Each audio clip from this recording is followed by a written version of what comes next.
여러분, 지난 한 주간도 안녕히 지내셨습니까? 지난 한 주간에는 날씨가 매우 추웠는데요. 기온이 많이 떨어지고 그러면서 코로나 처음 발생했던 그때부터 우려하던 그 현상이 벌어지고 있는 것 같습니다. 하루에 확진자가 1000명 이상씩 이렇게 늘어나는 추세가 계속 이어지고 있고, 그리고 병원에 중환자실을 비롯한 병상이 부족해지는 그런 사태가 벌어지고 있습니다. 코로나에 감염됐어도 양성 확진 판정이 나왔어도 병원에 입원할 수가 없어서 가정에서 대기하는 분들이 늘어나고 있고, 그리고 안타깝게도 입원을 기다리는 중에 또 운명을 달리하는 그런 분들도 있다고 하는 그런 소식들이 전해지고 있습니다. 이런 상황을 보면서 뭐 물론 정부의 대책에도 뭐 여러 가지 문제가 있습니다만, 대처 방식에도 조금 더 면밀하게 이런 사태를 전문가들의 의견을 청취하고 반영했으면 어땠을까 하는 그런 생각이 듭니다. 또 게다가 미국이나 영국과는 달리 우리가 계속 OECD 가입국이다. 다시 말해서 선진국이라는 의미죠. 선진국이라고 자부해 왔는데 이제 백신 확보조차도 지금 되지 않았다. 이제 그런 소식들이 간간히 뉴스를 통해서 보도가 되고 있습니다. 그러나 또 정부에서는 내년 3월 중에는 또 백신 접종이 가능하다고 그렇게 계속해서 자신을 하고 있고 해서 부디 그때까지라도 이제 전 국민을 대상으로 접종이 완료되어서 이 코로나 사태의 위기로부터 빨리 벗어날 수 있으면 좋겠다 하는 그런 바람입니다. 여러분들 그런 상황 속에서 이제 뭐 방역 3단계 조치가 된다 이제 그렇게 얘기하면서 그동안 20명에서 10명 수준으로 이제 모여서 예배를 드릴 수 있었던 그런 상황에서 이제 뭐 3단계가 발령이 되면 5명 이상 모이는 게 어렵다 그러죠. 그야말로 완전 대면 예배로 전환해야 되는 그런 상황도 일반 교회에서 이제 벌어지게 될 것 같습니다. 그런 가운데에서 우리는 성탄절을 맞고 있는데요. 아시는 바와 같이 오늘은 강림절 네 번째 주일입니다. 이 성탄절이 우리가 대개는 메리 크리스마스 이렇게 인사를 나누는데 또 블루 크리스마스도 있죠. 물론 뭐 성탄절은 항상 기쁨과 감사가 충만한 그런 시간이지만 그런 가운데서도 우울하게 그 크리스마스를 보낼 수밖에 없는 그런 사람들도 있었던 거죠. 아마도 이번에 우리가 맞게 되는 이 크리스마스는 대부분 블루 크리스마스가 되지 않는가 이제 그런 생각을 해보게 됩니다.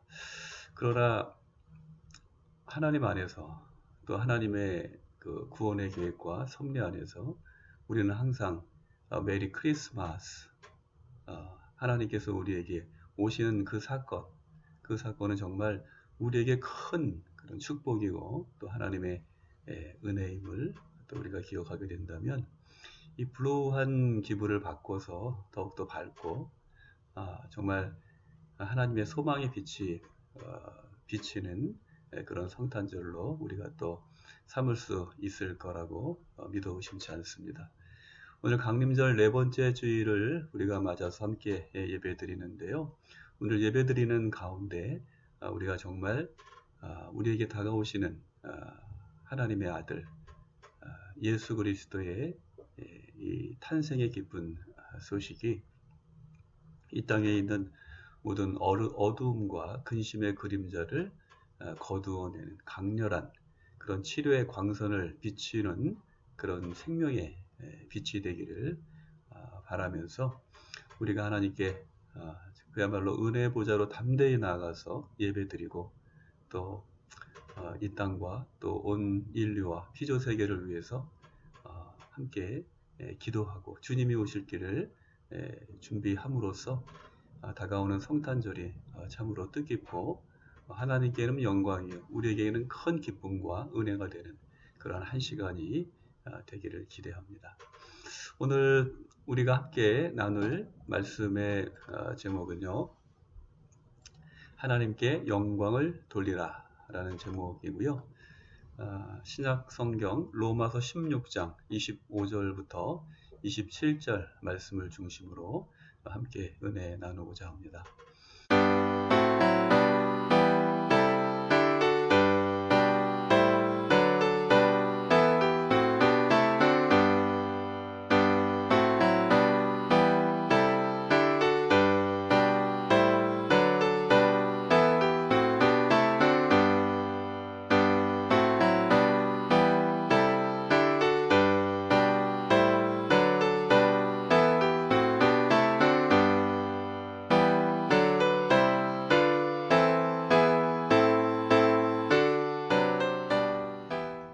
네, 여러분 말씀드린 바와 같이 오늘은 강림절 네 번째 주일입니다. 이제 며칠만 지나면 곧 성탄절이 다가오겠죠. 여러분 그런데 우리가 뭐 번번이 던지는 그런 질문입니다만 이 성탄이 우리에게 주는 의미 그것은 과연 무엇일까요? 뭐 다양하게 이야기할 수 있겠죠. 그러나 가장 중요한 것은 이 성탄은 바로 우리를 구원하기 위한 하나님의 사랑이다. 이렇게 말할 수 있을 것입니다. 그리고 그 안에는 하나님의 그 사랑 안에는 희생이라는 고귀한 그런 가치가 담겨 있다는 것이죠. 요한복음 15장 말씀에 보면 예수님은 일찍이 제자들을 친구라고 불러주셨죠. 내가 너희를 더 이상 종이라고 하지 아니하고 친구라 하리라. 그런 말씀을 하시는데요. 또 이어서 어떤 말씀을 주셨냐면 친구를 위하여 자기 목숨을 버리면 이보다 더 큰 사랑이 없다. 그런 말씀을 주셨어요. 여러분 이 말씀을 통해서 우리가 느낄 수 있는 것은 바로 그런 거죠. 예수님은 이미 이 땅에 태어나신 그 목적에 대해서 분명히 알고 계셨다는 거죠. 그래서 성경 여기저기에 마치 숨바꼭질을 하는 것처럼 이제 다양한 그런 그 힌트라고 그럴까요? 이제 그런 흔적들을 남겨놓으신 거죠. 이 요한복음 15장에 있는 말씀도 아마도 그런 뜻이 담겨 있다고 생각합니다. 이처럼 예수님의 탄생은 이런 예수님이 걸어가실 그 대속적인 죽음을 전제로 한 그런 희생이었기 때문에 더 큰 그런 고귀함이 있지 않나 그런 생각들을 다시 한번 해보게 됩니다. 여러분 과연 누가 나를 위해서 자기 생명을 희생할 수 있을까요? 그건 정말 쉬운 일이 아니죠. 우리 주위에 그런 일들이 참 많이 있어요. 여러분들 어떤 한 기관사가 기차를 이제 그 운전한다 그래야 되나요? 조정해야 된다 그러나요? 그 조정을 하는데 지금 그 내리막길을 막 달려가고 있는데 저 아래서 그 한 어린아이가 막 이렇게 손을 흔들고 있었다 그러죠. 그런데 가만히 보니까 이 아이가 자기 아들인 거예요. 그런데 이 내리막길에서 속도가 너무 빨라서 브레이크를 잡으면 열차에 탄 승객들이 큰 위험에 처할 수밖에 없는 그런 상황이었던 거죠. 그러니까 이 기관사가 눈물을 머금고 그냥 그 아들을 기차로 치어서 그 아들이 세상을 떠났다는 그런 이야기입니다. 자기 아들을 희생하더라도 이 승객들을 안전하게 지키고 그들의 생명을 보호할 수 있다면 그 아들을 잃는 그 슬픔이 얼마나 크겠어요.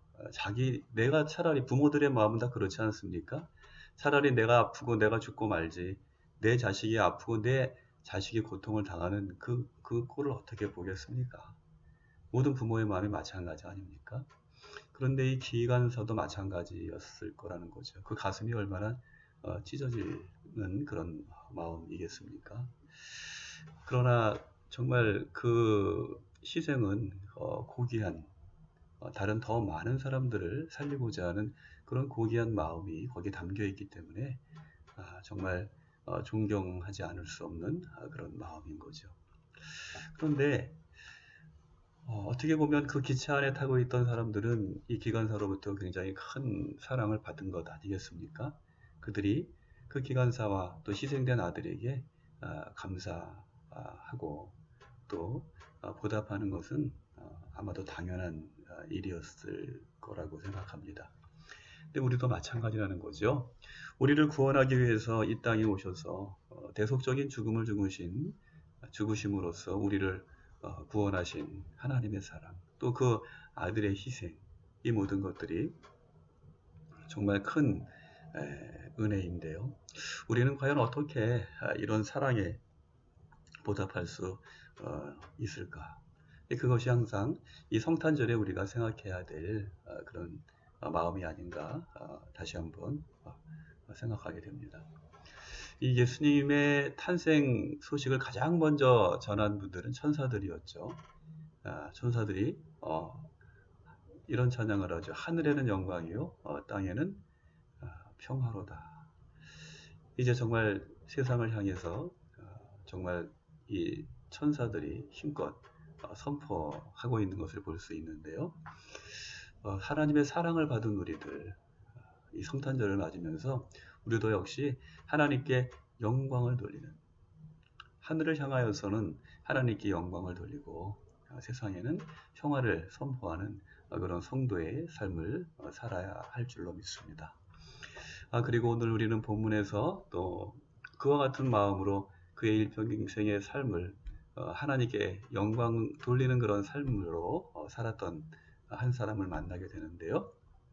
그분은 바로 바울입니다. 여러분들 잘 아시는 것처럼 바울 역시도 그런 삶을 살았다는 거예요. 하나님께 영광 돌리는 삶. 그래서 이 땅에서의 그의 복음의 증인으로서의 삶이, 그 모든 걸음걸음이, 그의 사역이 바로 하나님께 영광 돌리기 위한 것이었다라고 하는 것을 자기 스스로 자전적으로 고백하고 있는 것을 오늘 우리는 성경 말씀을 통해서 발견할 수 있는 것이죠. 여러분, 그러면 바울은 어떤 사람이었을까요? 여러분들이 아는 바울은 어떤 사람입니까? 바울에 대한 그런 많은 그런 지식과 이해가 있을 텐데요. 바울은 자기 스스로를 이렇게 소개합니다. 나는 이스라엘 민족 가운데서도 베냐민 지파요, 히브리 사람 가운데서도 히브리 사람이요, 율법으로는 바리새파 사람이요, 또 율법으로는 전혀 흠잡을 데가 없는 사람이다. 그렇게 이야기를 합니다. 여러분, 여기서 그 베냐민 지파라고 하는 것이 왜 자부심이 될까요? 베냐민은 바로 요셉의 아들이죠. 야곱의 막내 아들이죠. 미안합니다. 야곱의 막내 아들이죠. 여러분, 모든 가정에서 그렇습니다만 이 장남은 정말 그 첫째 아들이기 때문에 가장 든든하고 큰 사랑을 받고, 그 다음에 대부분 그 중간에 잊혀지기 마련이에요. 부모들에게 있어서. 그 제일 마지막에 있는 막내는 정말 소중하죠. 이 베냐민도 마찬가지였다는 것입니다. 이 야곱의 12아들 가운데에서 가장 그 많은 그 아버지의 사랑을 받고 자란 그런 존재였기 때문에 이 베냐민 지파를 바라보는 12지파의 그런 감정은 남다르죠. 소중하고 어떤 애정 어린 눈으로 그들을 바라보게 되는 거예요. 근데 베냐민 지파 사람들은 바로 그와 같은 자부심, 그런 것을 갖고 있었다는 거죠. 히브리 사람 가운데서도 히브리인 사람이요, 어떤 히브리인으로서의 그런 정통성을 갖고 있다는 것이죠. 또 바리새파 사람이다, 그렇게 얘기를 했어요. 바리새파라고 하면 그야말로 유대 사회를 이끌어가는 그런 지도자, 특별히 종교 지도자다, 그렇게 이야기할 수도 있겠지만, 아무튼 유대 사회에 있어서 지도적인 위치에 서 있는 사람들, 그 사람들을 바로 바리새인이라고 할 수 있겠는데요. 이 바리새파 사람이면서 율법으로는 전혀 흠잡을 데가 없는 사람이다. 이제 자기 스스로 어떤 글쎄요, 이게 비단 자랑만은 아니죠. 어떤 자아도취된 그런 것으로서가 아니라 어떤 사도로서의, 또 유대인으로서의 정통성을 알리기 위해서 이제 그런 이야기를 했습니다만, 이처럼 완벽한 사람, 그 사람이 바로 바울, 바로 자기 자신이었다는 거죠. 게다가 이 바울은 로마의 시민권까지 갖고 있었어요. 그러니까 로마의 시민이라고 하는 얘기죠. 히브리인이면서 유대인이면서 동시에 로마의 시민권을 가진 사람이다. 대단한 거죠. 그야말로 갖출 거 다 갖춘, 이 시대로 말하면 어떤 사람이에요? 금수저와 같은 그런 기공자와 같은 그런 그 품격을 갖춘 사람, 그 사람이 바로 이 바울이었다는 것이죠. 그야말로 출세를 위해서 탄탄 대로를 달릴 수 있는 사람, 그 사람이 바로 바울이었다는 거예요. 여러분, 그런데 그런 사람이, 그런 이 바울이 이와 같은 좋은 배경, 그리고 보장된 출세의 길을 마치 오물처럼 버렸다는 거예요. 여기서 점잖게 얘기해서 오물이지, 분뇨 같은 거잖아요. 똥 오줌 같은, 이제 그렇게 생각을 했다는 거예요. 그러면서 이제 사도로서 기름 부음을 받은 이후에는 많은 고난과 또 위험을 감수하면서까지 세 차례에 걸쳐서 무려 17,000km에 이르는 목숨을 건 그런 선교 여행을 감행한 사람, 그 사람이 바로 바울인 것입니다. 여러분, 바울이 이렇게까지 복음과 예수 그리스도를 전파하는 수고를 기꺼이 감당한 이유는 무엇일까요? 이 바울은 왜 이런 모험에 자기의 전 인생을 걸었을까요? 오늘 우리가 그 이유에 대해서 한번 생각해 보고자 합니다. 오늘 우리가 함께 읽은 이 로마서의 대단원을 내리는 이 본문에서 바울은 그 이유에 대해서 구체적으로 설명을 합니다.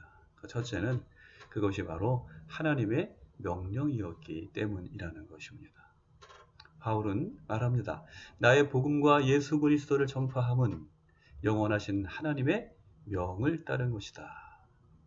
25절에 있는 말씀이죠. 그가 세속적인 성공과 출세, 그리고 맹목적인 신념으로부터 급격히 방향을 틀게 된 것, 그것은 바로 하나님의 명령 때문이었다는 것입니다. 하나님의 명령이 있었기에 그의 인생이 완전히 90도로 방향 전환이 되었다는 거죠. 제가 사랑하는 후배 가운데, 후배 목사죠. 후배 목사 가운데 지금은 미국에서 연합감리교회 담임 목회를 하고 있는 그런 후배가 하나 있는데요. 그 후배가 미국에서 이제 대학원을 마치고 그 미국 아주 북부 캐나다와 인접한 그런 곳에서 목회를 하는 친구가 있었어요. 그 교회를 3개를 맡아서 이제 열심히 목회를 했는데, 그 친구가 어느 날 갑자기 저에게 전화를 해서 한국으로, 그것도 이제 저 남쪽 지방 이제 마산에 그 공단이 있는데요. 그 마산 공단 지역으로 어, 한국으로 목회를 나오려고 한다. 이제 그런 이야기를 해요. 그래서 제가 물어봤어요. 아니 뭐 그러면 어떤 임지나 특별한 그런 그 조건이 갖추어져 있느냐 이렇게 물어봤더니 그런 것은 전혀 없다는 거예요. 그래서 제가 얘기를 했죠. 걱정스러운 거죠. 뭐 선배로서. 아니 그러면 아무것도 준비되지 않은 상태에서 그냥 무작정 들어온다고? 했더니 네 형님 그렇게 얘기를 하는 거예요. 그래서 저는 한편으로는 순간적으로 이해가 안 됐어요. 거기서 안정되게 목회를 하고 있는데 왜 아무런 그런 기반도 없는 이곳으로 들어오려고 하는가? 그것도 왜 하필이면 그 마산. 이 여러분들 뭐 잘 아시는 분들 계시겠습니다만 이 제가 이제 감리교 목사잖아요. 감리교 목사인데 이 남쪽 지방에서는 감리교를 거의 이단 취급하는 그런 분들도 있어요. 원래는 이 감리교회가 웨슬리안이잖아요. 그 웨슬리안은 복음주의적인 신학을 바탕으로 한 그런 목회자입니다. 그 아마도 이 사경회, 뭐 성경 공부죠. 그리고 부흥회 이런 모든 문화가 다 이 웨슬리안으로부터 시작이 된 거거든요. 그리고 웨슬리가 이르기를 세계는 나의 교구다 그러면서 옛날에 그 성공의 그 신부님 출신이신데요. 뭐 출신이라고 하는 말이 좀 우습긴 하지만 이 성공의 교회에서는 교회 밖에서 설교하는 것에 대해서 그렇게 좋은 시선으로 보지 않았어요. 그러니까 교회 안에서만 예배를 드려야 된다는 거죠. 그런데 웨슬리가 가만히 보니까 그 당시 영국이 산업혁명이 한창 이루어지고 있는 그런 시기였거든요. 그러니까 주일날에도 교회를 가지 못하는 사람들이 너무나도 많은 거예요. 그리고 교회가 없어서 예배를 드리지 못하는 사람들이 있는 모습이 너무 안타까웠던 거죠.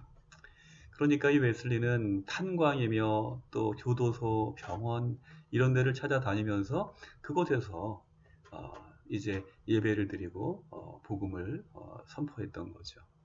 그런데 그 당시에 영국 성공의 교회에서 웨슬리에게 교회 밖에서 설교하는 것을 금하라는 그런 명령을 내립니다. 그때 웨슬리가 한 유명한 말이 The world is my parish. 그러니까 세계는 나의 교구다. 어디든지 하나님의 복음이 선포되어져야 되고 나는 하나님이 나를 이끄시는 곳 그것이 어디든 그곳에서 나는 복음을 전하겠다. 이제 그런 목회적인 또 어떤 신학적인 신념을 가지고 담대하게 복음을 전했던 거죠. 그런데 아무튼 뭐 제가 이런 이야기 감리교의 역사에 대해서 말씀드리려고 한 건 아니고 이 남쪽 지방에서 감리교회에 대한 감리교회가 이제 지금 말씀드린 게 이제 어떤 그 사회가 이제 발전하고 진화되면서 사회적인 복음, 그 사회적인 성화 쪽 방향으로 이제 발전하거든요.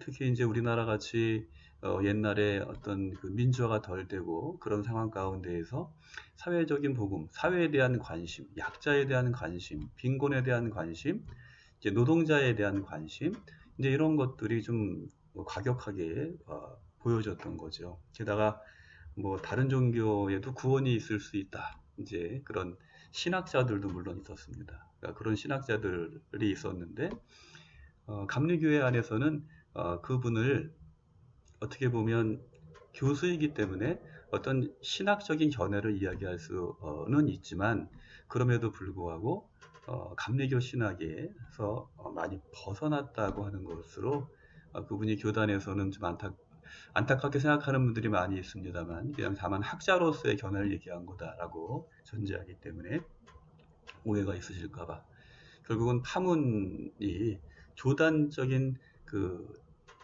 차원에서 이제 재판을 받고 이제 파문이 될 정도로 이 감리교가 굉장히 또 보수적인 면이 있어요.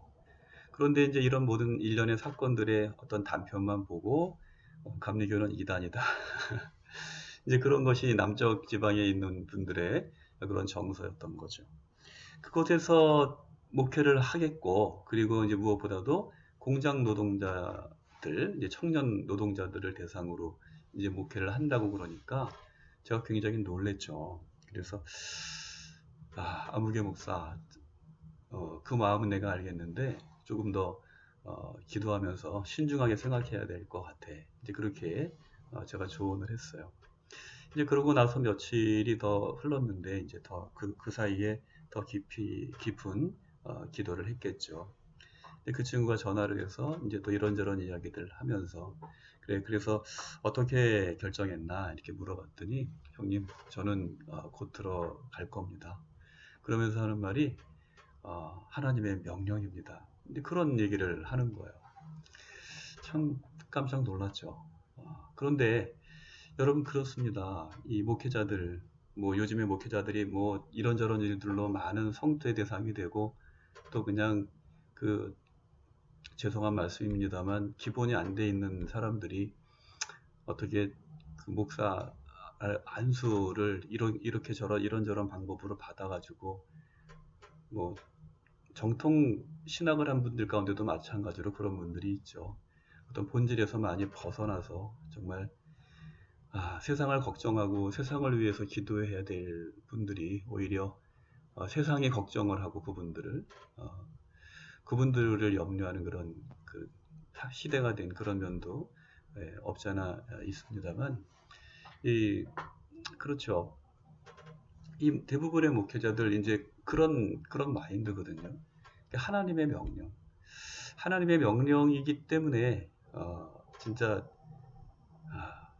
찬송가에도 그런 그 찬송이 있잖아요. 복음성가에도 세상에 눈 맞고 유혹에 귀 맞고 오로지 주님만을 바라본다고 하는. 그러니까 바울과 같은 심령으로 이제 자기의 모든 것을 바쳐서 정말 하나님께서 맡겨주신 그 사명을 감당하고 있는 분들 많이 있죠. 근데 바울이 바로 그런 심정이었던 거예요. 하나님의 명령이었기 때문에 바울은 자기의 모든 인생을 거기에 걸 수 있었다는 것입니다. 그리고 두 번째로 바울이 그렇게 할 수 있었던 이유는 모든 민족을 구원하려 하는 소명, 콜링이죠. 다시 말해서 하나님의 부르심이 있었기 때문에 바울은 자기의 온 존재를 다 바칠 수 있었다. 그런 이야기를 합니다. 다시 말해서 하나님의 부르심, 그 모든 민족을 구원하라는 그 소명에 이 바울이 신실하게 응답한 것이죠. 바울은 오늘 우리가 함께 읽은 말씀 26절에 보면 이 바울은 선지자들처럼 모든 민족을 구원하시려는 하나님의 신비로운 계시를 받았다는 거예요. 여러분들 잘 아시는 것처럼 다메섹으로 가는 길목에서 다메섹에 왜 가려고 그랬죠? 그리스도를 믿는 예수님을 믿는 사람들을 다 적발해서 그들을 포박하고 예루살렘으로 끌고 와서 그들을 단죄하려고 하는 그런 생각으로 다메섹을 향하여 막 말을 타고 달려가다가 그에게 그야말로 초자연적인 그런 현상을 경험하게 되죠. 그리고 거기서 바로 예수님을 만나는 사건이 있는데요. 바울이 이제 그의 인생이 변화되게 된 결정적인 계기가 바로 그 순간이었던 것이죠. 그리고 거기서 바울은 이방인을 위한 사도로 자기를 사용하시려고 하는 주님의 분명한 그런 부르심을 듣게 되는 거죠. 여러분 그렇습니다. 앞에서 제가 제 후배 목사님에 대해서도 말씀드린 것처럼 하나님의 명령, 이 하나님의 명령은 그 누구도 거절할 수 없는 것입니다. 바울도 마찬가지였던 거예요. 바울은 하나님의 부르심에 순명해서 그의 인생의 방향을 완전히 바꾸게 된 것이죠. 저는 신학을 학부부터 하지 않고 학부는 일반 대학을 나오고 이제 그 신학대학원에 이제 MDB라고 합니다. Master Divinita라고 그래서 목회학 석사 과정이죠. 이제 그 MDB라고 하는 프로그램으로 이제 신학대학에 대학원생으로 이제 입학을 했어요. 그런데 저는 처음에 이제 첫 수업을 할 때죠. 그때 제가 생각하기를 그때 제 나이가 34살인가 그랬거든요. 그러니까 나이가 좀 많은 거죠. 근데 어떤 생각이었냐면, 아, 요번 입학생 중에 내 나이가 제일 많겠구나. 이제 그렇게 생각을 하면서, 좀, 이 처신을 어떻게 해야 되나? 이제 뭐, 큰 걱정은 아닌데, 이제 그런 염려 아닌 그런 염려를 하면서, 이제 클래스에 들어갔어요. 들어가서 보니까 깜짝 놀랐어요. 거기에 물론 저보다 나이 어린 친구들도 참 많이 있었는데요. 저보다 그 연세가 많으신 분들이 적지 않았던 거예요. 우리 클래스가 40명 정도 됐는데 제 나이가 딱 중간 정도 되는. 그래갖고 처음에 이제 뭐 걱정 아닌 걱정을 했다가 갑자기 마음이 편해지더라고요. 그러니까 이 MDB는 그렇습니다. 일반 대학을 졸업하고 뭐 물론 바로 대학원에 입학하는 그런 분들도 있습니다만 대부분은 그야말로 다양한 그런 그 연령의 다양한 캐리어를 갖고 있는 분들이 자기의 전문성을 가지고 이제 직장 생활, 사회 생활 이제 이렇게 하다가 그 하나님의 소명을 이제 뒤늦게 깨달은 분도 있고 그리고 또 한편으로는 더 좋은 목회자가 되기 위해서 사회를 경험해야겠다. 그래서 사회 생활을 모르고 목회를 하는 것은 좀 글쎄요 바람직하지 않다. 이제 그런 생각을 한 분들이 이제 뒤늦은 게 아니죠. 이제 그분들은 자기의 어떤 그 마스터 플랜에 의해서 다양한 경험을 가지고 이제 신앙을 하게 된 거죠. 그래서 이제 어떤 분들이 왔나 보니까 뭐 의사, 변호사, 또 사업가, 또 저는 뭐 예전에 요즘에 택배로 유명한 그런 회사에서 이제 직장 생활을 했습니다만 이와 같이 다양한 연령의 다양한 분야에서 다양한 경험을 갖고 있는 분들이 이제 그 MDB라고 하는 프로그램에 들어와서 이제 신학을 하는 거예요. 그런데 뭐 아까 말씀드린 것처럼 처음부터 그런 계획을 가지고 했던 분들도 있지만 그 중에는 인생의 방향이 완전히 바뀐 그런 바뀌어서 온 분들도 적지 않았던 거죠. 어떻게 보면 뭐 저도 그 사람들 가운데 한 사람이고요. 그들이 인생의 방향을 정말 180 완전히 바꾼 그 이유는 무엇인가? 거기에는 바로 calling, 하나님의 부르심, 그 소명이라고 하는 그 순간, 역사적인 순간이 있다는 것입니다. 여러분 이사야서 6장에 보면 이사야가 소명을 받는 그런 장면이 기록되어 있는 것을 살펴볼 수 있는데요. 하나님께서 말씀하시죠. 그 백성을 구원하기 위해서 내가 누구를 보내며 누가 나를 위해 갈고 그렇게 말씀하시거든요. 그때 이사야가 하나님 앞에 응답합니다. 주여 내가 여기 있나이다 나를 보내소서. 바로 하나님의 소명에 응답한 그런 선지자의 그런 모습인 거죠. 사도 바울도 마찬가지입니다. 그가 자기의 어떤 바리새인으로서 히브리인 중에 히브리인으로서 그리고 또 로마의 시민으로서 자기의 캐리어를 정말 탄탄대로로 쌓아가면서 더 높은 곳으로 올라가고자 했던 그런 인생의 계획, 그것이 180도 변해서 그야말로 광야의 광인과 같은 그런 삶을 살 수밖에 없었던 그 가장 중요한 이유 중에 하나, 그것은 바로 콜링, 하나님의 부르심이 있었다는 것이죠. 그리고 셋째로 바울이 그렇게 인생의 방향을 전환하게 된 가장 중요한 이유 가운데 또 한 가지 이유는 이런 것입니다. 오늘 말씀에 기록되어 있는 것처럼 복음으로 성도를 견고케 하시려는 주님의 계획을 알았기 때문이라는 것입니다. 복음으로 성도를 견고케 하시려고 하는, 그래서 그들을 구원하시고자 하는 하나님의 계획을 이 바울이 알게 되었다는 것이죠. 그러자 바울은 주님의 뜻에 철저하게 순종합니다. 그래서 그가 대면할 수 있는 사람들에게는 그곳이 어디든 찾아가서 예배와 설교 그리고 교육을 통해서 대화를 통해서 그들에게 복음을 전하고 그리고 멀리 떨어져 있거나 감옥에 갇혀 있거나 또 병이 들어서 비대면적인 그 상황이 될 때에는 인편을 보내든지 또는 편지를 써서 교회와 성도들을 섬겼던 그것이 바로 사도 바울의 사역의 모습이었던 것이죠. 그야말로 전천후로 목양의 사역을 다함으로써 사력을 다함으로써 성도를 견고케 하는 일에 이 바울은 매진한 것입니다. 여러분 그런 바울의 노력과 헌신을 통해서 인간을 구원하려고 하는 하나님의 역사는 면면이 이루어져 왔던 것이죠.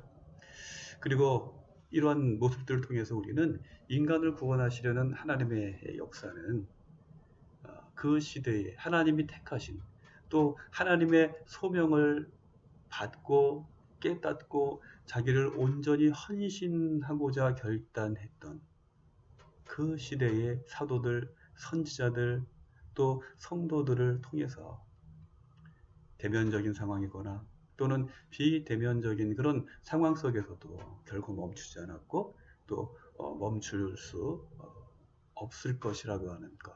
그것이 바로 하나님의 열정, 우리를 구원하시고자 하시는 하나님의 열정이라고 하는 사실을 이 성경과 그리고 기독교 역사는 우리들에게 가르쳐 주고 있는 것입니다. 여러분 이제 바야흐로 강림절 넷째 주를 맞는 우리는 이 팬데믹의 상황 속, 이 현상 속에서 예수님의 탄생을 기다리고 있습니다. 우리를 구원하기 위해서 이 땅에 오시는 하나님의 아드님의 오시는 길, 그 길을 우리는 어떻게 준비할 수 있을까요? 자기를 부인하고 예수 그리스도의 재림을 소망하는 가운데 그분의 오시는 그날을 기다리면서 자기의 온 존재를 들여 복음을 증거함으로 하나님께 영광을 돌리려고 했던 이 바울의 믿음과 신앙은 그래서 오늘을 살아가는 우리들에게 큰 도전이 되는 것입니다. 바울은 대면적인 상황이든 또는 비대면적인 상황이든 하나님의 영광을 위해서 그가 할 수 있는 최선의 노력을 다하여서 복음을 증거하는 일 그리고 하나님의 자녀들을 구원의 길로 인도하는 일에 주저하지 않았고 머뭇거리지 않았습니다. 오늘 우리도 바울의 신앙을 받아서 또 그의 믿음으로 하나님께 영광 돌리는 그런 강림절 이 한 주를 우리가 또 믿음 가운데 또 은혜 가운데 지내게 될 때 성탄이 더 큰 축복과 또 은혜와 능력으로 우리에게 다가오게 될 줄로 믿습니다. 바라기는 이 한 주간도 오늘 주신 말씀 마음 가운데 기억하면서 때를 얻든지 못 얻든지 우리가 주님의 말씀을 묵상하고 기도하고 찬송하며 또 아직 하나님을 모르는 이들, 예수님을 모르는 이들에게 복음을 증거하고 그들을 정말 거룩한 구원의 그 자리로 초대하는 여러분들 되시기를 주님의 이름으로 축원합니다. 그때 하나님 우리의 사역과 헌신을 통해서 영광 받으시고 우리에게도 참된 하늘의 평강과 위로와 능력을 주실 줄 믿습니다. 함께 기도하시겠습니다. 거룩하신 하나님, 오늘도 살아계셔서 온 세상 만물을 바라보시고 주님의 생명과 또 치유의 빛을 비춰주시는 줄 믿고 감사를 드립니다. 이 엄청난 팬데믹의 현상 속에서 많은 사람들이 희망을 잃고 또 두려움 가운데 또 걱정과 또 염려를 가지고 이 하루하루를 살아가는 중에 있습니다. 이런 날들이 얼마나 오래될지 또 계속될지 우리는 알 수 없습니다. 사람들은 말합니다. 어둠이 깊을수록 새벽이 가까웠다고. 그러나 하나님, 우리의 어둠이 얼마나 더 깊어질지 우리는 결코 알 수 없는 그런 캄캄한 밤과 같은 길을 걷고 있습니다. 하나님 우리를 긍휼히 여겨 주시옵소서. 말씀이 육신이 되어 우리에게 다가오신 예수 그리스도의 은혜로 우리의 발등에 등불이 되어 주시고 우리의 길을 비추어 주시옵소서. 이 어두운 길에서 길 잃고 방황하지 아니하도록, 실족하지 아니하도록, 낭떠러지로 떨어지지 아니하도록 저희들을 붙잡아 주시옵시고, 오늘도 선한 목자 되셔서 주님의 지팡이와 막대기로 주여 인도하여 주시옵소서. 무엇보다도 이 강림절 네 번째 주간 우리들이 기도하면서 또 우리에게 주신 주님의 소명과 명령을 우리들이 기억하면서 참으로 주님께서 이 땅에 오시기에 부족함이 없는 그 길을 준비하는 그런 이 시대의 세례 요한과 같은, 또 이 시대의 이사야와 같은, 또 이 시대의 바울과 같은 그러한 순종하는 삶, 또 헌신하는 삶, 또 주님의 영광을 위하여서 이 길을 준비하는 그런 삶의 길 걸어갈 수 있도록 우리에게 믿음과 또 능력을 허락하여 주시옵소서. 그러므로 이제 성탄의 그 아침에 우리에게 임하실 주님의 탄생의 큰 소망을 저희들이 만나게 될 때 참으로 하나님께 영광 돌리며 하늘에는 영광, 땅에는 평화를 선포할 수 있는 저희들 될 수 있도록 하나님이 인도해 주시기를 간절히 기도드립니다. 오늘도 하나님의 창조의 영으로 또 치료의 영으로 이 세상에 참된 은혜의 빛을 비추어 주시옵시고, 그러므로 이제 이 시대의 깊은 흑암과 같은 이 어두움이 물러가게 하여 주시옵시고, 우리 모두들이 우울한 성탄절이 아니라 기쁨과 감사와 은혜가 넘치는 참으로 행복한 그런 성탄절을 맞을 수 있도록 하나님 인도하여 주시옵소서. 하나님의 크신 사랑과 자비의 은총이 우리 가운데 함께하여 주실 줄 믿사옵고, 우리에게 참된 생명의 빛으로 다가오시는 예수 그리스도 이름으로 기도하옵나이다. 아멘. 네.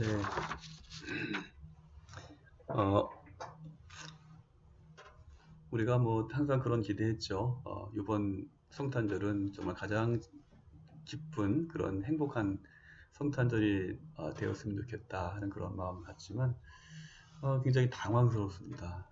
이렇게 힘들고 갈수록 어려운 그런 상황들이 계속 될 거라는 것을 거의 예상들을 안 했고, 그리고 하기 싫었던 것일지도 모르죠. 근데 아마 이런 상황이 이제 현실이 되어서 그야말로 그 악몽으로 끝났으면 좋았을 일들이 너무나도 생생하게 이렇게 다가오니까 솔직히 말하면 그런 두려운 그런 마음도 있습니다. 그러나 그럼에도 불구하고 하나님 살아계시고 또 우리를 구원하시고자 하시는 분명한 그런 하나님의 계획이 있는 줄 믿습니다. 무엇보다도 우리가 기억해야 될 것은 솔로몬이 하나님 앞에 성전을 봉헌할 때에 하나님께서 그 꿈에 나타나셔서 솔로몬에게 말씀하잖아요. 너희가 이 성전을 향하여 스스로 얼굴을 낮추고 겸손하라는 얘기죠. 겸손하고 또 회개하여 이 성소를 향하여 기도할 때 하나님께서 하늘에서 들으시고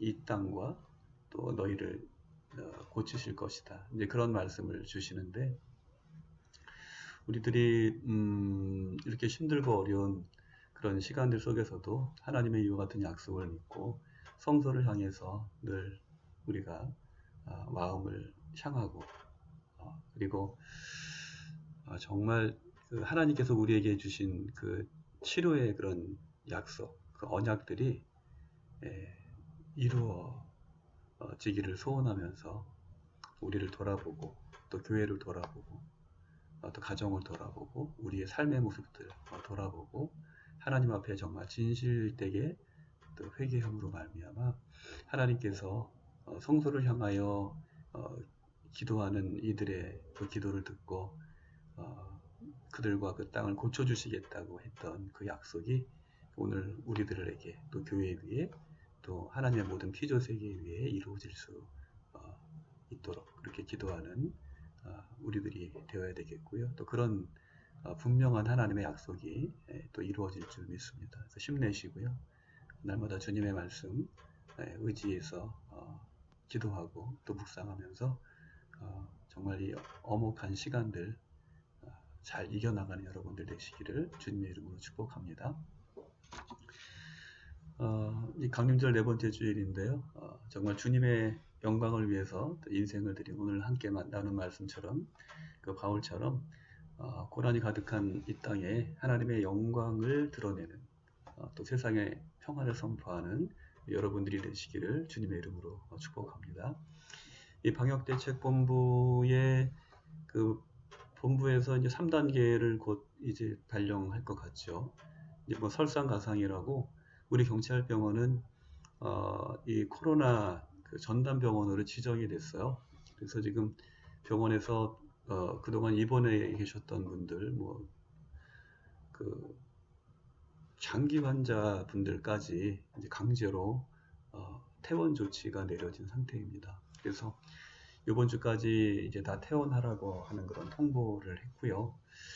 여러분들 혹시 들으셨는지 모르겠는데 제가 설교하는 중에도 계속 공사하는 그 소리가 나요. 이렇게 뭐 그 아스팔트 깰 때 이렇게 뭐 다다다다다 하는 그런 소리 있잖아요.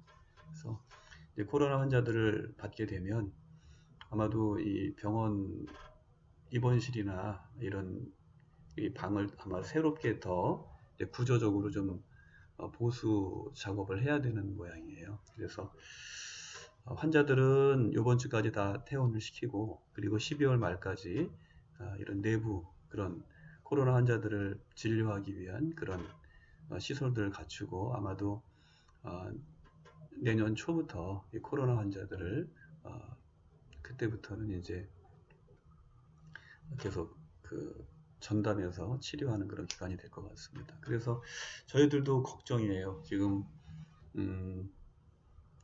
뭐 여러분들도 잘 아시지만 전사님도 이제 그 연령이 이렇게 굉장히 시니어시고 나이를 말씀드리면 실례죠. 이제 그래서 또 이렇게 전철을 타고 오고 가면서 혹시라도 위험할 수 있어서 가급적이면 그냥 재택근무하시면서 기도하시도록 이제 그렇게 말씀을 드렸고요. 그럼에도 불구하고 그냥 막 열정이 넘치셔가지고 계속 선교적인 열정이 틈틈이 나오십니다. 여기 뒤에 보시면 여기 뭐 화려한 게 있죠? 저 뭐라고 그러나요? 황금종. 유튜브 설교할 때마다 그쪽이 너무 허전해갖고 마음이 편치 않았다 그러면서 이렇게 또 장식을 하셨는데 이게 화면에 어떻게 비치는지 모르겠어요. 지금 막 제 느낌에는 번쩍번쩍 뭐가 하는 것 같은데 그래서 아무튼 그런 상황입니다. 여러분들 늘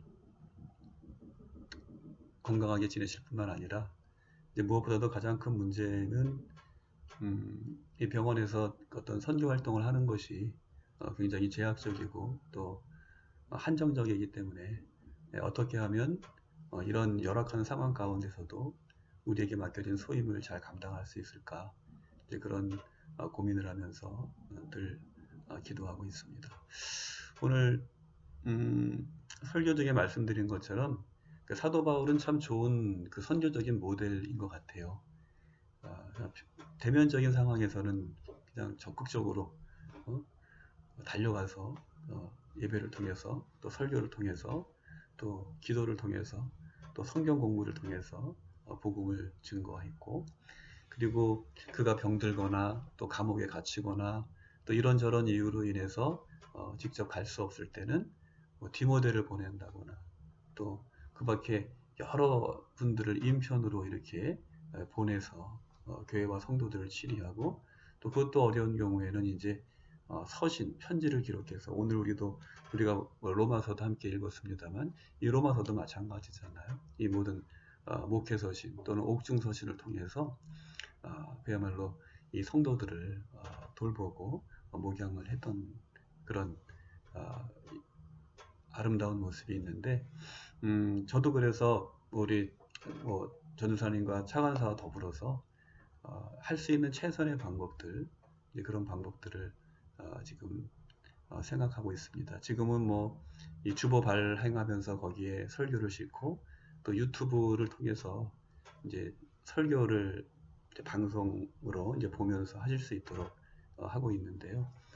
더 좋은 방법이 있으면 할 수 있는 최선을 다해서 경찰병원 선교를 위해서 저희들이 이 맡겨진 소명을 감당하고자 합니다. 여러분들 기도해 주시고 또 격려해 주시고, 또 우리가 또 동역자잖아요. 우리가 협력해서 정말 하나님께 영광을 돌릴 수 있는 그런 아름다운 그런 믿음의 공동체가 되었으면 좋겠습니다. 그리고 성탄 예배도 대면에서 예배를 드릴 수 없는 상황이기 때문에 수요 예배가 있긴 하지만 특별히 성탄절 예배 예전에 드렸던 것처럼 주보도 발행하고 그리고 설교도 이제 유튜브를 통해서 이렇게 녹화를 할 그런 생각입니다. 여러분, 우리가 얼굴을 이렇게 대면하지 못하지만 늘 마음으로 또 성령 안에서 우리가 서로를 위해서 기도하고 또 축복할 때 정말 어쩌면 우리의 일생에 있어서 한 번 경험하는 것일지도 모르잖아요. 그렇죠? 정말 우리 기억에 남을 만한 그런 성탄절일 텐데요. 이 성탄절, 이렇게 엄혹한 시기에도 우리가 믿음을 지키고 신앙을 지키고 예배를 지켰다라고 하는 정말 전설 같은 이야기들이 우리 후세 대대로 이렇게 기억되어지는 뜻깊은 일이 있었으면 좋겠습니다. 그래요. 이번 한 주간도 건강하시고요. 수요 치유 기도의 시간에 다시 또 만나서 은혜 나누는 시간 갖도록 하겠습니다. 제가 잠깐 기도하고 축도로 오늘 예배를 마치도록 하겠습니다. 거룩하신 하나님, 오늘도 우리를 사랑하셔서 주님의 거룩한 성소로 불러주시고 우리의 마음과 뜻과 정성을 다하여서 드리는 예배를 기쁘게 받아주시니 감사를 드립니다. 2000년 전 예수님의 탄생의 기쁜 소식을 알렸던 천사들처럼 오늘 우리도 이제 주님께서 보내시는 그 모든 곳에서 하늘에는 영광이요 또 땅에는 평화가 다가오고 있음을, 아니 이미 다가왔음을 선포할 수 있는 그런 능력 있는 그리스도인의 삶을 살아갈 수 있도록 인도해 주시옵기를 간절히 바라옵고 기도드리옵나이다. 무엇보다도 치료의 능력이 되시는 주님께서 은혜의 해가 떠오르듯이 이제 주님 성탄절, 주님께서 이 땅에 오시는 그때에 세상에 잠든 치유와 생명의 빛을 비추어 주시어서 이 땅에 드리운 모든 어두운 그림자가 물러가게 하여 주시옵시고, 이제 코로나로 인하여서 벌어진 모든 사태가 하나님의 치유의 광선을 발하여 주시는 그 은혜 안에서 속히 물러가게 하여 주시옵시고, 세상의 모든 사람들이 이제 질병과 또 감염으로 인한 불안과 또 고통으로부터 참된 치유와 또 회복의 길로 나아갈 수 있도록 하나님 인도해 주시기를 간절히 기도드리옵나이다. 치료하는 손길들 모든 의료진들에게, 또 방역의 일선에서 애쓰는 모든 관계자들에게 하나님의 지혜와 명철을 주시고 총명을 주시고 또 섬세한 마음과 예민한 손길을 주시어서 저들이 생명을 돌보는 일에 부족함이 없게 하여 주시옵시고, 참으로 하나님의 선한 도구로 쓰임받을 수 있도록 하나님 역사해 주시고 또 인도해 주시고 저들의 건강과 또 생명 지켜 주시옵기를 간절히 바라옵고 기도드리옵나이다. 무엇보다도 이제 감염이 되어서 또 확진을 판정받고 격리되어서 또 외롭고 고독한 가운데 두려운 시간을 살아가는 이들을 주님께서 긍휼히 여겨 주시옵시고 하나님 치료의 손길로 만지시고 또 생기를 부어 주시어서 아버지 하나님, 저들이 이제 힘들고 또 어려운 그런 모든 상황들 속에서 온전한 건강을 회복하게 하여 주시옵시고 다시금 자유로운 그런 일상으로 돌아올 수 있도록 하나님 도와주시기를 바랍니다. 무엇보다도 병과 또 사고로 인하여서 힘들게 치료받고 있는 분들에게 있어서 가장 힘들고 또 어려운 시간들이 지나가고 있는데 하나님 저들을 긍휼히 여기시고 또 특별히 병중에 있는 우리 경찰병원 모든 성도들을 또 환자분들을 긍휼히 여겨주시사 저들의 치료의 병상 가운데 주님께서 함께해 주시고 저들의 손 붙잡아 주시며 그 머리 위에 안수하여 주시옵시고 머리끝부터 발끝까지 치료의 광선을 비추어 주시어서 모든 질병이 사라지게 해주시고 모든 연약함이 지나가게 하여 주시옵시고 이제 그 몸과 영과 혼이 건강하여서 일어나 걷고 뛰며 하나님을 찬양하며 영광 돌릴 수 있는 그날이 속히 다가올 수 있도록 하나님 역사해 주시고 인도해 주시옵기를 간절히 바라옵고 기도드리옵나이다. 무엇보다도 이 코로나의 와중에 모든 가정마다 그 문설주에 어린 양 예수 그리스도의 보혈의 피를 발라 주시어서 이제 아버지 하나님 이 위험한 코로나 바이러스가 그 문지방을 넘지 못하도록 주님께서 막아주시옵시고 이제 모든 성도들 저들의 사랑하는 가족들 위해 그 이마 위에 성령으로 인쳐 주심으로 말미암아 이제 주님께서 참으로 저들을 보호해 주시고 악한 영의 권세가 저들의 가정을 침범하지 못하도록 주님께서 눈동자와 같이 보호해 주시옵기를 간절히 기도드리옵나이다. 이제 고난 가운데에서도 희망을 잃지 않고 믿음으로 하나님을 바라보며 날마다 기도의 자리로 나아가는 사랑하는 성도들 주님께서 저들을 사랑하셔서 하나님의 전신 갑주를 입혀주시고 은혜의 날개로 품어주시어서 안전하고 건강하며 평안한 삶을 살아갈 수 있도록 주여 역사하여 주시옵소서. 오늘도 주님의 몸된 교회를 위해서 헌신하며 수고하며 봉사하며 이름 없이 빚도 없이 하나님 이제 주님의 귀한 성전을 섬기며 저들의 마음과 뜻과 정성을 드리는 사랑하는 손길들 또 저들의 마음을 주님께서 기억하여 주시옵시고 아버지 하나님 이제 드리는 예물을 주님께서 기쁘게 받아 주시옵시며 이 예물이 쓰이는 곳마다 하나님의 영광 드러나게 하여 주시옵시고 이제 드리는 손길들 저들의 마음과 또 헌신을 또한 주님 기억하여 주시고 넉넉한 복으로 주님께서 갚아주시옵기를 간절히 기도드리옵나이다. 오늘도 이 엄혹한 시대적인 상황 가운데에서도 참으로 의지할 곳이 없어서 길거리에서 노숙을 하면서 또 식사를 걸러가면서 힘겨운 시간을 살아가는 분들이 있습니다. 주여 저들을 긍휼히 여겨 주시옵시고 이제 주님의 사랑과 또 은혜가 저희들을 통하여서 또 그들에게 따스하게 전달될 수 있도록 우리의 마음과 우리의 발걸음을 주장하여 주시옵소서. 코로나 사태로 인하여서 직장을 잃고 또 힘겨운 그런 시간을 살아가는 분들에게는 주님께서 특별한 그 은혜와 또 보호의 영으로 함께하여 주시사 이 엄혹한 시기들을 잘 이겨나가게 하여 주시옵시고 다시금 일할 수 있는 그런 일터가 회복될 수 있도록 하나님 역사해 주시기를 간절히 바라옵고 기도드리옵나이다. 오늘도 나라의 안정과 평화를 위해서 수고하는 우리 경찰과 소방대원, 국군장병을 기억하여 주시옵시고 저들을 건강하게 평안하게 안전하게 주님 보호하여 주시옵소서. 주님의 크신 사랑과 은총이 이제 고난 가운데 있는 이 나라 이 땅 그리고 온 세계 모든 고난받는 이들 위해 함께하여 주시기를 간절히 바라오며 이제 이 땅에 참된 생명의 빛으로 치유의 빛으로 평화의 빛으로 다가오시는 예수 그리스도의 이름으로 기도드리옵나이다. 아멘.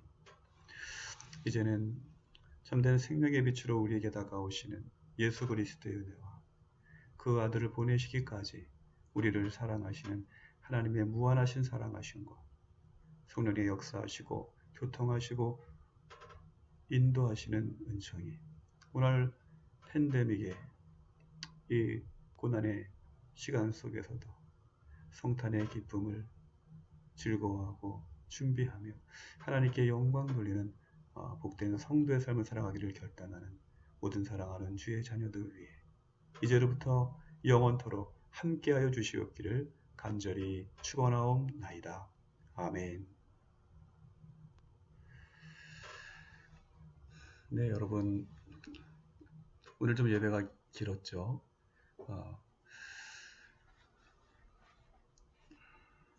어떻게 하다 보니까 이 광고 알리는 말씀도 좀 늘어나는 것 같고 이 시간을 좀 이렇게 압축적으로 잘 사용하려고 노력하고 있지만 대면에서 이렇게 보지 못하니까 할 말이 점점 늘어나는 것 같아요.